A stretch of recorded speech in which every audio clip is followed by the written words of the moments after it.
Selamat siang Ibu dan teman-teman. Sekarang kami bersama narasumber pertama kami dengan Ibu siapa? Oke. Ya, baik. Ibu dan teman-teman, sekarang kami akan bertanya tentang moderasi beragama. Pertama itu apa yang dimaksud dengan moderasi beragama? Kalau kata moderasi itu kan kalau dalam bahasa Latin moderatio, kesedangan, pengendalian diri atau tidak berlebihan, atau kalau kata yang lain itu moderare, mengatur, mengendalikan, menahan agar tidak melampaui batas. Jadi kalau kita bicara moderasi beragama, semacam beragama di jalan tengah. Jalan tengah itu artinya ketong yang terlalu fanatik atau juga ekstrim, tapi ketong tetap meyakini ketong punya agama sambil tetap menghargai orang lain punya keyakinan agama. Jadi dia di tengah, dia bisa dibilang moderat, netral, sikap yang netral antara agama sendiri dengan agama yang lain. Maksudnya moderasi beragama ini adalah setiap peneluk agama masing-masing saling menerapkan harga dan harga, saling menghargai apa yang maksudnya. Cuma nama calonnya saja moderasi beragama. Itu adalah toleransi. Karena dengan adanya toleransi maka kita bisa saling menghargai. Di mana kita saling menghargai masing-masing agama menjalankan namanya ibadah. Jadi kalau Kristen menjalankan ibadahnya, Tuhan terdan tidak boleh mengganggu mereka. Ketika juga agama Islam melaksanakan ibadahnya, maka Kristen juga menghargai. Tidak boleh kita ada orang puasa kalau makan situ sampai selesai juga penuh. Itu berarti sebagai toleransi dunia. Toleransi tadi kita mereka puasa sampai tidak akan di tempat yang aman. Karena kita menghargai mereka ini. Baik Ibu, pertanyaan yang kedua, mengapa moderasi beragama penting dalam kehidupan masyarakat Indonesia yang beragam agama dan budaya, khususnya di Maluku? Dengan agama di Indonesia ini kita menjalankan yang mayoritas itu Islam. Seandainya tidak ada toleransi beragama, tidak ada toleransi maka masing-masing dia ingin mengangkat agama masuk agama yang benar, akan saling membuli masing-masing dengan agama. Menurut kan mesti menghargai agama yang lain karena bukan orang Kristen saja atau bukan orang Islam saja, tapi agama-agama secara majemuk, secara plural. Nah, dalam konteks pluralitas atau kemajemukan memang diperlukan sikap menghargai orang lain, bisa hidup berdampingan dan bersama dengan orang lain. Sebab kalau kita hidup dengan orang lain tapi yang menghargai, yang menghormati, itu bisa ada konflik, ada kekerasan karena saling tidak menghormati satu dengan yang lain. Itu penting, apalagi bukan saja karena ada perbedaan itu, tapi panggilan ketong kan memang mesti saling menghormati, apakah beda agama, beda suku, golongan, ras dan lain-lain. Untuk pertanyaan yang ketiga, bagaimana ajaran dalam agama Bapak mengajarkan tentang toleransi dan menghormati pemeluk agama lain? Nah, kalau di Kristen itu kan ketong mengenal soal mengasihi semua orang tanpa membeda-bedakan. Ada juga satu pandangan yang belakangan dikembangkan oleh orang Kristen dan juga teologi gereja-gereja tentang persahabatan.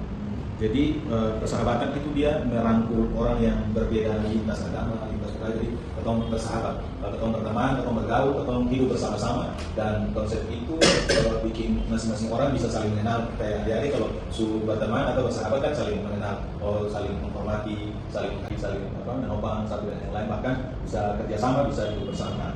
Ada contoh yang gereja bikin beberapa waktu, misalnya yang kita bilang live in, lintas iman. Jadi ada satu waktu di mana pendeta-pendeta dan warga gereja itu tinggal di pohon bagus itu, atau dulu ada pendeta-pendeta yang tinggal di rumah-rumah saudara muslim. Nah itu jadi moderasi itu bukan saja soal berdampingan, tapi hidup bersama yang saling menghormati satu dengan yang lain. Jadi konsep kasih, konsep persahabatan di dalam ajaran Kristen itu membingkai atau mempengaruhi kita punya pergaulan. Jadi kalau kita lihat orang berbeda agama, kita mesti menghargai. Kalau dia punya cara berpakaian, cara berdoa, kita mesti menghormati dan menghargai satu dengan yang lain. Dalam Islam itu sudah di dalam surat Yunus atau yang Al-Maidah masing-masing jangan memberikan tidak boleh memaksakan keputusan. kalau di Yunus 41 itu tidak boleh memaksakan agama. Bagimu agamamu. Islam sudah diajarkan. Memang Islam sudah diajarkan tentang toleransi akan berbeda. Bisa dipahami? Bisa itu. Ya, untuk pertanyaan selanjutnya itu bagaimana cara menjaga kerukunan antara umat beragama di lingkungan masyarakat? Kalau di lingkungan masyarakat ada kerja bakti, umpamanya nih, umpamanya ada gereja, itu ada kerja bakti. Ya. Berarti semua di situ kita harus saling kerja sama. Begitu pula sebaliknya, kalau ada kerja bakti di gereja, maka jangan kita sama-sama supaya dengan kebersamaan tadi berarti kita bisa bersatu, kita bisa kuat. Kita bisa kuat karena kita bersatu. Kalau kita bercerai-berai, maka hancurlah kita. Ada yang bersamaan, kita bisa bersatu. Kalau manusia sudah bersatu, apapun yang ada di depan kita, kita bisa lawan. Kalau ada yang musuhi kita, kita bisa bangkit sama-sama. Itulah moderasi beragama. Kalau dalam Kementerian Agama punya konsep moderasi beragama itu kan ada 4 indikator moderasi beragama. Satu, komitmen kebangsaan. Komitmen kebangsaan itu jadi ketong mesti memahami bahwa ketong ini Indonesia. Nasionalisme karena itu mengapa ada upacara, ada pembacaan Pancasila. Nah, ketong bisa dan jadi komitmen kebangsaan itu penting, merasa bahwa dari berbagai pulau-pulau di Indonesia ketong satu bangsa, karena itu ada kecenderungan untuk melepaskan diri dari bangsa ini. Itu pertama. Nah, indikator kedua toleransi. Jadi cara menjaga kerukunan itu kita saling menghormati, saling menghargai satu dengan yang lainnya. Lalu ketiga adalah anti kekerasan. Jadi kalau kita mau merawat kerukunan bisa dengan kekerasan, perang atau ujaran kebencian atau hoax di dalam kehidupan lintas agama. Lalu menghargai, keempat itu menghargai tradisi lokal. Dalam moderasi beragama itu indikator yang keempat adalah menghargai tradisi lokal. Tradisi lokal itu misalnya begini. Di Maluku kan kita kenal Bela Gandong, kalau di Amboniase ya, jadi ada kekerabatan, ada hubungan antara lintas agama. Ada misalnya ada orang kampung Kristen dengan kampung Islam yang saling punya hubungan persaudaraan, kekerabatan. Misalnya kalau ada dia juga macam Tulehu dengan orang di Wai. Nah itu jadi cara kita mau merawat kerukunan itu ya itu ada 4 indikator yang biasa Kementerian Agama kembangkan: komitmen kebangsaan, toleransi, anti kekerasan, dan menghargai tradisi lokal. Yang kelima, menurut Bapak atau Ibu, apa tantangan terbesar dalam menjaga toleransi antar agama saat ini dan apa cara kita dalam menghadapinya? Oke, ada pernah mendengar apa yang biasanya orang sebut radikalisme. Radikalisme itu kayak orang punya pemahaman untuk melakukan perubahan-perubahan mendasar.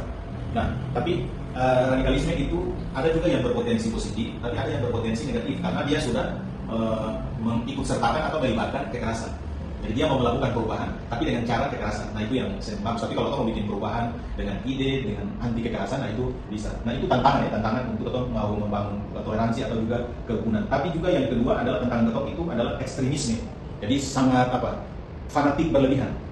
Jadi kita merasa kita punya pemahaman agama saja yang betul, lalu orang lain itu sebetul. Kita merasa kita ini yang paling bagus, agama-agama lain sebetul. Jadi kita sangat ekstrim. Berlebihan terhadap misalnya karena itu atau menolak untuk berteman dengan teman-teman yang beda agama, itu orang yang ekstrim karena itu saya masuk di ketemu circle. Padahal nah itu bisa jadi tantangan dalam atau menganggap bahwa orang beragama lain itu boleh jadi ketemu punya kawan.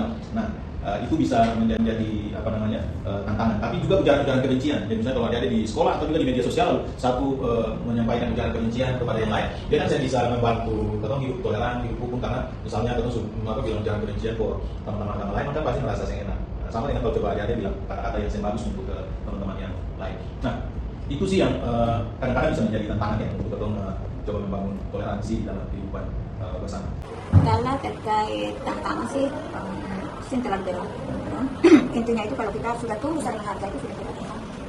Cuma ada yang terjadi di masyarakat yang oknum-oknumnya itu yang pengen pemabuk. Sampai kalau utamanya ada bikin kabut atas nama agama. Itu yang paling gitu.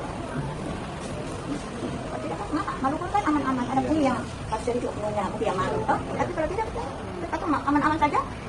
Begitu juga Islam, jalan-jalan di gereja. Terus yang juga jalan-jalan di Islam kan adanya itu bersama. Supaya terbina kerku. Enak. Tapi kalau saling menghina, saling bully, kamu yang Tuhan ini betul, tidak itu. Berbicara masalah Tuhan, kami Allah itu nanti di masing-masing boleh jadinya. Kita ada maksudnya. Jadi tidak boleh itu kita membuli orang lain. Untuk pertanyaan terakhir Ibu, apa pesan Ibu kepada generasi muda agar dapat hidup rukun dengan orang yang berbeda agama? Pesan lagi Ibu, Lalu kita berikan bersama.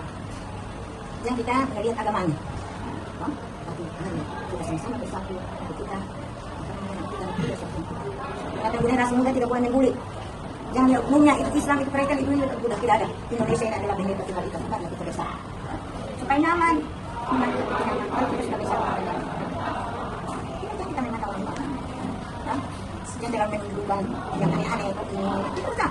Coba bayangkan Indonesia ini mayoritas Islam. Tapi coba kalau dari barat sana, pakai begini jalan, tapi dia sudah kena tadi Islam sudah diajarkan. Silakan kami dalam. Apakah kita marahi? Tidak. Atau ditegur? Dia tidak. Karena dia masuk ada dalam Al-Quran. Oh, bagimu atau kamu? Silakan. Yang penting jangan mengganggu orang lain. Indonesia itu ini kita berbeda-beda tapi bisa satu. Untuk generasi muda, jadi seperti yang menjadi arahan dari Kementerian Agama tapi juga dari gereja, yang pertama toh mesti punya komitmen kebangsaan, merasa bahwa semua agama di bangsa ini sama, satu. Bahwa ada perbedaan ya, tapi perbedaan itu boleh memicu kebencian, boleh membuat toh tidak menyukai agama-agama yang lain. Lalu yang kedua, toh mesti hidup toleran dengan penuh kasih, dengan yang tadi kita bilang dengan penuh keterbukaan untuk bersahabat. Nah katanya kemarin ada misalnya bagi-bagi apa takjil ya. Itu sikap-sikap generasi muda yang bisa memelihara toleransi. Jadi sekarang kalau adik-adik punya kawan yang beragama lain, berkawan dengan baik, berkawan dengan sungguh-sungguh, dengan penuh kasih. Saya boleh nanti ada bullying untuk teman-teman yang ketemu ibu pakai begini, saya boleh. Mesti bisa menerima masing-masing orang punya perbedaan dan saya boleh mengutamakan kekerasan. Karena kalau ketemu misalnya kalau di sekolah ada perkelahian antara agama, nah itu kan saya boleh. Jadi kalau untuk memelihara toleransi dengan anak-anak generasi muda atau saling menghargai di media sosial dalam persahabatan, tapi juga menghargai itu tradisi-tradisi lokal atau tradisi-tradisi kreatif yang generasi muda ciptakan, misalnya yang bagi-bagi takjil. Nah itu kreativitas yang menjadi titik temu, titik jumpa antara generasi muda yang berbeda agama. Sebab mungkin dengan itu kan nanti ada isu besar, kita pun teman ada agama ini, jadi itu dirawat terus sehingga kalau ada terjadi konflik atau kekerasan itu kan saling bentrok dengan teman-teman yang lain. Terima kasih. Selamat sukses selalu. Mungkin saya Pak. Saya Pak. Terima kasih Pak waktunya. Sama-sama.